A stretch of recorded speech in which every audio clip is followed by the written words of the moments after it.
Fan of करते हैं।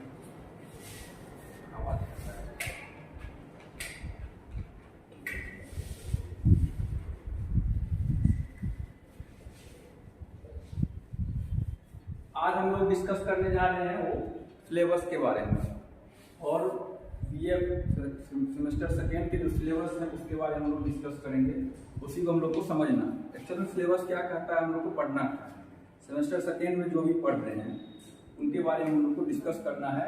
जो हिस्ट्री का मेजर माइनर जो भी है उसका सिलेबस क्या कहता है। एक्चुअल में जब हम कोई काम करने जाते हैं और उस काम के बारे में अगर हमें पता नहीं रहता है तो फिर हम जब वो काम करते हैं तो हमें कुछ पता नहीं चल पाता है। इसलिए करके हमको उससे पहले जो हमें सिलेबस अगर हम जान जाते हैं क्या पढ़ना नहीं पढ़ना है, तो आपको जैसा कि डिस्प्ले हो रहा है, डिस्प्ले जो हो रहा है उसमें जो है आपको 5 मिनट है। आपका सेमेस्टर सेकेंड में जो है वो 5 मिनट है। एक एक करके समझने का प्रयास करेंगे जो कौन सा यूनिट में क्या पढ़ना है, ठीक है। तो एक एक करके हम लोग समझते हैं। तो क्या है यूनिट फर्स्ट में आपका हर सेमेस्टर में आपको 5 यूनिट देखने के लिए मिलेगा। उसी तरह से जैसे फर्स्ट सेमेस्टर में पढ़ के आए होंगे, तो जो पढ़ के आए थे फर्स्ट सेमेस्टर की बात तो हो गई। हम लोग सेकेंड सेमेस्टर में आए हैं और इसका थीम क्या है बताए हैं आपको। थीम है आपको प्राचीन विश्व का सभ्यता या इतिहास जो उसके बारे में पढ़ना है। जैसे सेमेस्टर फर्स्ट से पढ़ के आए होंगे उसमें हम लोग को जो भारत के संदर्भ में पढ़ना था, लेकिन इसमें हम लोग को पढ़ना है विश्व के संदर्भ में, ठीक है। उसी में हम लोग समझते हैं जो है सेमेस्टर सेकेंड का सिलेबस कहता क्या है। हिस्ट्री के जो बच्चे हैं सेमेस्टर सेकेंड का सिलेबस कहता क्या है। फर्स्ट यूनिट में जो है फर्स्ट यूनिट में हम लोग को पढ़ना है आपको सभ्यता, सिविलाइजेशन के बारे में ही पढ़ना है। मेनली 3 सिविलाइजेशन के बारे में हम लोग को इसमें स्टडी करना है, ठीक है। पहला है आपको मिस्र की सभ्यता, दूसरा जो है आपको जो है वो है आपको मेसोपोटामिया की सभ्यता, तीसरा जो है वो आपको चीन की सभ्यता। अब बोलिएगा सर इस सभ्यता में हमें क्या पढ़ना है, इस सभ्यता में क्या पढ़ना है उसको आपको समझना होगा। इस सभ्यता में हमको पढ़ना है उस समय की, उस सिविलाइजेशन की सामाजिक स्थिति क्या थी, राजनीतिक स्थिति क्या थी, धार्मिक स्थिति क्या थी, उसके बारे में हमको पढ़ना है। उसके साथ साथ इन सभी सिविलाइजेशन का ये जितने भी सभ्यता है, चाहे वो मिस्र की सभ्यता हो, चाहे वो मेसोपोटामिया की सभ्यता हो, चाहे आपको चीन की सभ्यता हो, इन तीनों सभ्यताओं में जो है हमें वहां के समाज के बारे में पढ़ना है, वहां के धर्म के बारे में पढ़ना है, वहां का कानून जो था वो किस तरीके से काम करता था उसके बारे में पढ़ना है। उसके साथ साथ वहां का आर्ट और कल्चर क्या था उसके बारे में समझना है। उसके साथ साथ वास्तुकला क्या था उसके बारे में समझना है। और प्रशासन शासन वो किस तरीके से चला करता होगा आज से 5000 साल पहले या 8000 साल पहले, किस तरह से उस वहां के लोग रहते होंगे। उसके साथ साथ एजुकेशन सिस्टम क्या था, इन सब के बारे में हमको एक एक करके पढ़ना है इस सिविलाइजेशन में। यानी आपका मोटे तौर पर अगर समझे तो यूनिट फर्स्ट जो है वो आपका ये कहता है जो आपको विश्व की प्राचीनतम सभ्यता के बारे में पढ़ना है। अब मेनली कौन सी सभ्यता, तो पहला आपको मिस्र की सभ्यता, दूसरा जो है वो आपको है चीन की सभ्यता, तीसरा जो है वो आपको मेसोपोटामिया की सभ्यता, ठीक है। इन तीनों सभ्यता को पढ़ लेंगे और वहां की सामाजिक स्थिति के बारे में, वहां के धर्म के बारे में, वहां के कानून के बारे में, वहां के कला के बारे में, वहां के वास्तुकला के बारे में, वहां के प्रशासन के बारे में, वहां की शिक्षा के बारे में अगर समझ लेते हैं तो ये यूनिट आपका कंप्लीट हो जाता है। अब क्वेश्चन किस तरीके से बनेगा उसको समझ लेते हैं। यूनिट फर्स्ट से जो क्वेश्चन अगर आपसे पूछा जाएगा तो पूछा जा सकता है मेसोपोटामिया की समाज किस तरह से चलती थी, या इस तरह से कुछ पूछा जा सकता है मेसोपोटामिया सभ्यता का समाज किस तरह से चलता था, या सामाजिक स्थिति कैसी थी, या राजनीतिक स्थिति कैसी थी, या तीनों मिलाकर के आपसे पूछा जा सकता है तो मेसोपोटामिया की सामाजिक आर्थिक राजनीतिक स्थिति के बारे में बताएं। उस समय में आपको जब आप पढ़े रहेंगे मेसोपोटामिया के बारे में तो ही आप लिख पाएंगे, नहीं तो फिर नहीं लिख पाएंगे। इसलिए करके हमें एक एक समझना। उसी तरह से मिस्र के बारे में आपसे पूछा जा सकता है मिस्र की सभ्यता से आप क्या समझते हैं, वहां के सामाजिक स्थिति, राजनीतिक स्थिति, धार्मिक स्थिति के बारे में बताने के लिए आपसे जो क्वेश्चन जब पूछा जाए तब आप वो चीज कर सकते हैं। तो ये मोटे तौर पर अगर हम कहें तो यूनिट फर्स्ट जो है आपको सिविलाइजेशन को लेके ही है, ठीक है। एंशिएंट सिविलाइजेशन, और उसमें जो है 3 सिविलाइजेशन मेनली है, मिस्र की सभ्यता, मेसोपोटामिया की सभ्यता और चीन की सभ्यता। अब एक चीज में नोट करने वाली बात होगी समझने के लिए, मेसोपोटामिया में हमें जो है 3 सिविलाइजेशन के बारे में पढ़ना है। यानी तीनों सिविलाइजेशन को जब हम मिला देते हैं, आगे हम देखेंगे जब हम पढ़ेंगे मेसोपोटामिया के बारे में तब हम समझेंगे एक्चुअल में यहाँ पे 3 सिविलाइजेशन को मिला करके हमारा मेसोपोटामिया बनता है। कभी आपसे कंफ्यूजन नहीं रहना चाहिए। तो 3 सिविलाइजेशन को मिल करके वो एक सिविलाइजेशन बनता है जिसको हम लोग मेसोपोटामिया कहते हैं। ठीक है, पहला जो है वो आपको सुमेर या सुमेरियन जो है पहला है। दूसरा आपको बेबीलोन, बेबीलोन को अक्काद या अक्कादियन भी बोला जाता है, बेबीलोन को अक्काद या अक्कादियन भी बोला जाता है। तीसरा है आपको असीरियन, लिखा हुआ यहाँ पे नहीं है। तीसरा क्या है? असीरियन। तो ये तीनों मिला करके आपका जो है मेसोपोटामिया बनता है। और तीनों का अपना अपना एक कल्चर है, एक आर्ट है, एक कला, एक भाषा है। तीनों के बारे में एक एक करके समझेंगे आगे के वीडियो लेक्चर में, या आगे उसको जब पढ़ने लगेंगे तब उस समय में उसको समझेंगे। यानी कहने का मतलब बोले तो यूनिट फर्स्ट में आपको सिविलाइजेशन के बारे में पढ़ना है, जो कि ये 3 मेनली सिविलाइजेशन है उस समय की आर्थिक, सामाजिक, राजनीतिक स्थिति के बारे में, चाहे कला के बारे में, चाहे वास्तुकला के बारे में, चाहे प्रशासन के बारे में हो, चाहे शिक्षा के बारे में हो, इन सबों को समझना है। यहाँ तक समझने में कोई प्रॉब्लम नहीं होगी। ठीक है, अब आगे चलते हैं हम लोग। अब जो है ये सिविलाइजेशन जब हो जाता है यूनान, यूनान के बारे में हमको यूनिट फर्स्ट में पढ़ना है। यूनान जो है वो, जब हम विश्व के इतिहास की बात करते हैं, भारत से अभी सेमेस्टर सेकेंड में एक चीज हमेशा दिमाग में रखना है हम लोग को, जो हमको भारत के बारे में कुछ नहीं ही पढ़ना है, भारत से बाहर ही पढ़ना है। जो भी पढ़ेंगे हम लोग भारत से बाहर की बातें पढ़ेंगे। ये तो सिविलाइजेशन की बात हो गई यूनिट फर्स्ट में। सेकेंड में जो है यूनान के बारे में पढ़ना है। ठीक है, और यूनान जो बहुत इंपॉर्टेंट लगता है इतिहास में। ठीक है, यूनान का डेवलपमेंट कैसे हुआ, यूनान का अपना इतिहास क्या है। जिस तरह से भारत का अपना इतिहास है उसी तरह से यूनान का भी अपना एक इतिहास है। ठीक है, यूनान का भारत से बहुत रिलेशन रहा है। तो जब तक हम समझेंगे नहीं तब तक जो है पढ़ने में मजा नहीं आएगा। इसलिए करके यूनान को समझना है, जो क्लासिकल ग्रीक बोलते हैं, इंग्लिश में इसको क्या बोलते हैं?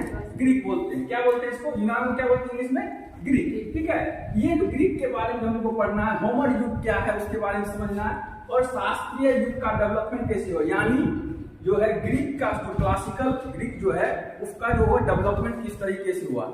हर देश का, हर सिविलाइजेशन का, सबका जो अपना अपना क्या होता है, डेवलपमेंट का एक क्या होता है, एक कहानी होता है, एक डेवलपमेंट का एक क्या होता है, हिस्ट्री होता है। और वही चीज हम लोग को हिस्ट्री में पढ़ना होता है। जो चाहे हम यूनान की बात करें, चाहे आपको सभ्यता की बात करें, या किसी चीज का, हर चीज का अपना एक कहानी होता है। तो इस यूनिट 2 में जो है, सेकेंड यूनिट में जो है वो आपको हम लोग को पढ़ना है। आपको यूनान के बारे में, क्लासिकल ग्रीक के बारे में पढ़ना है। उस समय का राज किस तरीके से था, और उसके समय की सामाजिक स्ट्रक्चर किस तरीके से, समाज किस तरीके से चलता था, उसके बारे में पढ़ना है। उस समय का विज्ञान क्या था, विज्ञान में कौन कौन सी नई तकनीकी के बारे में लोग जान चुके थे, उनके बारे में समझना है। उसके बाद आर्ट एंड कला के बारे में वो कितना जानते थे। यूनान के लोग आते थे यहाँ पे, भारत के लोग वहां जाते थे, ये तो बाद की बात है। लेकिन स्टार्टिंग में जो है बहुत ऐसी चीज जो है वहां पे, यानी यूनान, जैसे भारत का इतिहास हम पढ़ते हैं एंशिएंट टाइम में, देखते भारत में प्राचीन समय में क्या क्या हुआ करता था। भारत का आर्ट क्या करता है, अभी मिट्टी का दिया बनाना, अगर मिट्टी में जो अगर दिया हम बनाते हैं तो वो क्या है, भारत का एक आर्ट है। कुम्हार होता था, वो मिट्टी का बर्तन बनाता था। लेकिन अब धीरे धीरे हम वेस्टर्न कल्चर की ओर जा रहे हैं। हम लोग कहाँ जा रहे हैं? वेस्टर्न कल्चर की ओर जा रहे हैं। पहले लोग अपने हाथों से जो है सूती कपड़ा बुनते थे बहुत। अगर आप लोग को याद होगा, बहुत पहले जो है रुई हुआ करता था, खादी भंडार एक हुआ करता था। हम लोग को याद नहीं होगा, लेकिन हम लोग जब छोटे थे तो एक खादी भंडार हुआ करता था। वहां पे जो है स्टोर रुई को किया जाता था, उससे धागा बनाया जाता था। बहुत ऐसी बातें हैं। जब गांधी जी के बारे में बात करते हैं तो फिर वो दूसरे डायमेंशन में चला जाएगा। मेनली उस पर हमको नहीं जानना है, हमको ये समझना है यूनिट सेकेंड में जो है यूनान के बारे में हम लोग को पढ़ना है। ठीक है, ग्रीक जिसको बोलते हैं उसके बारे में समझना है। जैसे यहाँ पे सभ्यता के बारे में, यहाँ पे आपको यूनान के बारे में, यूनिट सेकेंड में क्या पढ़ना है आप लोग को? यूनान के बारे में। अब चलिए थर्ड यूनिट में जो है हमको पढ़ना है रोम के बारे में, रोमन एम्पायर के बारे में। ठीक है, इसका बहुत लंबा चौड़ा इतिहास है। रोमन एम्पायर का इतिहास जो है वो बहुत लंबा चौड़ा है। तो उसको हमको समझना है कि रोमन साम्राज्य का इतिहास क्या है, रोमन एम्पायर क्या है, नहीं, उसके बारे में हमको समझना है। यानी रोमन साम्राज्य का जो है उत्थान कैसे हुआ, रोमन साम्राज्य का उत्थान कैसे हुआ और उसका डेवलपमेंट कैसे हुआ। ठीक है, जैसे हम लोग एग्जाम्पल तौर पर जानते होंगे, हम लोग इंग्लिश लिखते हैं, लिखते हैं इंग्लिश लिखते हैं, इंग्लिश भाषा लिखते हैं ना। इंग्लिश में कौन सी लिपि का उपयोग किया जाता है? कौन सा लिपि? रोमन। तो उनको समझना ये है, रोमन साम्राज्य जो था उसका, जैसे हम लोग भारत के परिप्रेक्ष्य में अगर जानते हैं, उसका जो है अलग अलग ये चीज है। यहाँ पे हमको जो है रोमन साम्राज्य के बारे में यूनिट थर्ड में जो है, यूनिट थर्ड में हमको समझना है रोमन साम्राज्य के बारे में। ठीक है, और उसका उत्थान कैसे हुआ, उसका विकास कैसे हुआ, मेनली जो ये आपका जो होगा आपका यूनिट थर्ड, जो रोमन साम्राज्य से संबंधित ही होगा, उसी के बारे में हमको समझना है। ये तो हो गई बात, फर्स्ट हो गया, सेकेंड हो गया, थर्ड हो गया। फर्स्ट में आपको सभ्यता के बारे में, सेकेंड में जो आपको यूनान के बारे में, ग्रीक जिसको बोलते हैं हम लोग, थर्ड में जो आपको रोमन एम्पायर के बारे में जानना है, रोमन साम्राज्य के बारे में जानना है, उसका उत्थान कैसे हुआ, उसका डेवलपमेंट हुआ, उसका सोसाइटी किस तरीके से चलता था, उसके बारे में समझना। ये तीनों यूनिट जब कंप्लीट हो जाता है, तब उसके बाद हम लोग आते हैं फोर्थ यूनिट। अब फोर्थ यूनिट में हम लोग को क्या समझना है? फोर्थ यूनिट में हमको ईसाई धर्म के बारे में, ठीक है, और इस्लाम धर्म के बारे में, ईसाई धर्म का उत्थान कैसे हुआ और उसका जो है डेवलपमेंट कैसे हुआ, ईसाई धर्म जो है उसका उत्थान कैसे हुआ और डेवलपमेंट किस तरीके से हुआ, उसको समझना है। तो ईसाई धर्म क्या है, नहीं है। ईसा मसीह का नाम सुने आप लोग? उसका जन्म कहाँ पे हुआ, उसका जीवनी कैसे हुआ, ठीक है, उसके बारे में समझेंगे। ठीक है, जैसे सनातन धर्म का कोई आदि ना है ना अंत। जैसे हिंदू धर्म में बोलेंगे इसका जन्म कब हुआ, हम लोग क्या कहते हैं, कोई लगभग इतना राम भगवान का जन्म कब हुआ, अगर पूछा जाए तो क्या बोलते हैं हम लोग, इतना साल पुराना। तो ये है, तो यानी इसका कोई आदि ही नहीं है, शुरू कब हुआ उसके बारे में हम लोग एक्चुअल में नहीं कर सकते। लेकिन ईसाई धर्म में जब हम आते हैं, इसमें भी कुछ विविधता है, उस पर हम लोग को नहीं जानना है, लेकिन ईसाई धर्म का उत्थान किस तरीके से हुआ वो समझना है। ठीक है, और ईसाई धर्म के बाद जो है इस्लाम धर्म का जो उत्थान कैसे हुआ, चाहे मोहम्मद पैगंबर के बारे में, उसके जीवनी के बारे में, ठीक है, इस्लाम धर्म कहाँ से आया, क्या हुआ, नहीं हुआ, इसकी उत्पत्ति कैसे हुई, ठीक है, उसके बारे में हम लोग को समझना है। यानी मोटे तौर पर कहें तो यूनिट फोर्थ जो आपका होगा वो रिलीजन से संबंधित होगा, जो वर्ल्ड लेवल पे ये रिलीजन, ये धर्म चलता है, अभी भी मौजूद है।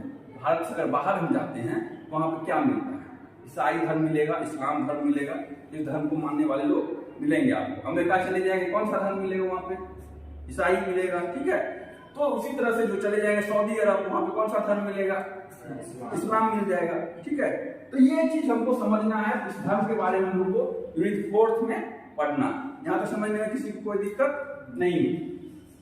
तो ये हो गई। अब उससे हम आगे जाते हैं, जब धर्म का डेवलपमेंट हो जाता है, आरंभिक मध्यकालीन यूरोप, ठीक है, यूरोप का इतिहास पढ़ना है, वो स्टार्टिंग यूरोप जो था वो किस तरीके का रहा होगा, हम बताएं ना, इस तरीके समाज सबके बारे में पढ़ गए। अब यहाँ पे जो है प्रारंभिक स्टार्टिंग जो मध्यकालीन का यूरोप था, उस समय में धर्म युग, ये धर्म युग को समझना, धर्म युग एक्चुअल में था ही क्या, ठीक है, वो धर्म युग और यूरोप, यानी यूरोप में जो धर्म युद्ध हो रहा था, किसको लेकर के हो रहा था, कौन धर्म लड़ रहे थे, क्यों लड़ रहे थे, उसका कारण जानना है। अभी भी लड़ाई होती है, भाई भाई लड़ाई होता है, कोई एक दूसरे से लड़ता है, क्लास में आप लोग लड़ते हैं तो कुछ न कुछ उसका रीजन रहा होगा, बिना कारण का कोई नहीं लड़ता या बिना कारण का कोई कुछ नहीं होता, और इतिहास में बिना कारण का कोई घटनाक्रम नहीं होता, इस बात को हमेशा ध्यान में रखिएगा। तो यानी कहने का मतलब है धर्म युद्ध जो है उसको समझना है, यूरोप में धर्म युद्ध क्यों हुआ, कब हुआ, कैसे हुआ, सबको समझने के बाद सामंतवाद एक है, बहुत बड़ा टर्म है ये, सामंतवाद क्या होता है, नहीं होता, अभी भी देखते हैं सामंतवाद व्यवस्था क्या है, नहीं है, उसको समझने का प्रयास करेंगे। अभी तो नहीं बता पाएंगे, लेकिन जब आगे जब जानेंगे धर्मयुद्ध क्या है, यूरोप में धर्मयुद्ध क्यों और कब कैसे हुआ, और सामंतवाद क्या था, कौन सी व्यवस्था को सामंतवाद कहते हैं, उन सब के बारे में हम लोग एक एक करके समझने का प्रयास करेंगे। यहाँ पर समझने में किसी को दिक्कत यानी नहीं है। यानी अगर हम रिकैप एक बार कर लेते हैं, एक बार फिर से समझ लेते हैं जो आपका सिलेबस क्या कहता है। फर्स्ट यूनिट में आपको जो है वो आपको पढ़ना है सभ्यता के बारे में, सेकेंड यूनिट में आपको जो पढ़ना है वो यूनान के बारे में पढ़ना है, ग्रीक जिसको हम लोग बोलते हैं, थर्ड में जो है आपको रोमन के एम्पायर के बारे में पढ़ना है, ठीक है। फोर्थ में जो है आपको रिलीजन धर्म के बारे में पढ़ना है। जब आपसे पूछा जाए तो सेकेंड यूनिट का थीम क्या है, क्या पढ़ना है, तो तुरंत आपको दिमाग में आना चाहिए। तो सेकेंड यूनिट का थीम जो है वो क्या है, यूनान है। क्या है, यूनान है। अगर पूछा जाएगा थर्ड यूनिट में क्या है, तो आपको तुरंत ध्यान में आना चाहिए रोमन एम्पायर, ठीक है। फोर्थ यूनिट में क्या है, रिलीजन, ठीक है, धर्म, ठीक है। कौन सा धर्म है, ईसाई और इस्लाम। फोर्थ में, फिफ्थ में क्या है, फिफ्थ में क्या है, मध्यकालीन यूरोप। स्टार्टिंग का जो मध्यकालीन यानी प्रारंभिक मध्यकालीन यूरोप जो था उसके बारे में पढ़ना। उसमें क्या पढ़ना, उसमें हमको समझना धर्म युद्ध क्या है, ठीक है। उसमें समझना सामंतवाद क्या है, धर्म युद्ध क्यों हुआ, कैसे हुआ, उसको समझने का प्रयास करेंगे। यानी ओवरऑल समझे, आज जो हम लोग सिलेबस को समझने का प्रयास किए। उम्मीद है आप लोग जो है इसको अच्छे से समझ में आ गया होगा। नहीं समझ में आया फिर भी कोई पूछना चाहते हैं तो पूछ सकते हैं। समझ में आया बबलू, आ गया समझ में?